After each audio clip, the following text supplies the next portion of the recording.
Hello welcome back to one more mini vlog. First time మన ఛానల్ని చూస్తున్నట్టయితే please subscribe చేసుకోవడం మాత్రం మర్చిపోకండి. ఏంటి నందిని తట్టపెట్ట చదువుకొని ఎక్కడికి వెళ్తుందా అని ఆలోచిస్తుర్రా? నేనైతే రిటర్న్ హైదరాబాద్ వెళ్ళాల్సిన టైం అయితే వచ్చేసింది అనమాట. ఫంక్షన్ అయితే చూసుకొని నెక్స్ట్ డే రిటర్న్ వెళ్ళే ప్లానింగ్ అయితే అట్టర్ ఫ్లాప్ అయిపోయి 1 వీక్ అయితే సక్సెస్ఫుల్గా ఉన్నా అనమాట. 1 డే ఉందామనే ఫిక్స్ అయిపోయినా. నెక్స్ట్ డే వెళ్దాం అనుకుంటే కొన్ని రీజన్స్ వల్ల అయితే ఆగిపోవాల్సి వచ్చింది. మొత్తానికైతే ఉండడం ఇంపార్టెంట్ మనకి. ఎవరికి ఉండదు చెప్పండి, అమ్మ వాళ్ళ ఇంటికాడ ఉండాలి. వెళ్ళాలంటే అసలు కాళ్ళు అయితే వస్తాయా చెప్పండి. నాకైతే మనసు అయితే ఒప్పదనమాట. మరి మీకు కూడా ఇంతేనా? నాకైతే కమెంట్ చేసి చెప్పండి. మొత్తానికైతే మా డాడీ బస్ స్టాండ్ దగ్గరకు వచ్చి డ్రాప్ చేసేసిండు.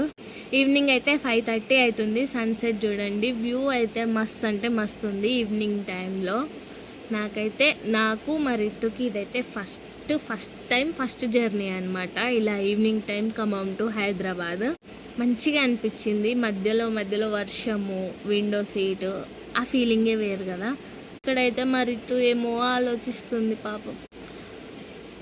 బస్లో కూడా ఫ్యాన్ ఉంటే బాగుండు కదమ్మా అనేసి నాతో కొద్దిసేపు మాట్లాడింది.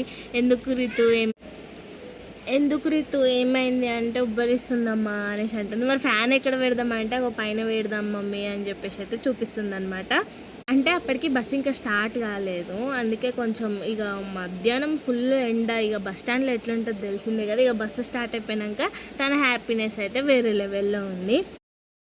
అలా బస్ స్టార్ట్ అయినాక నేను మా రితు కొన్ని ముచ్చట్లు వేసుకొని మంచిగా మాట్లాడుకుంటూ వ్యూని ఎంజాయ్ చేసుకుంటా, జర్నీని ఎక్స్పీరియన్స్ చేసుకుంటూ అయితే వెళ్ళిపోతున్నాం అనమాట.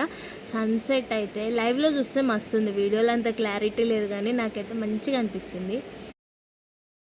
ఇక మధ్యలో ఒక న్యాప్ వేసి అయితే లేచినాము. అప్పటిలోపు మొత్తం చీకటి అయిపోయి దాదాపు సగం అయితే దూరం వచ్చేసినాం అనమాట.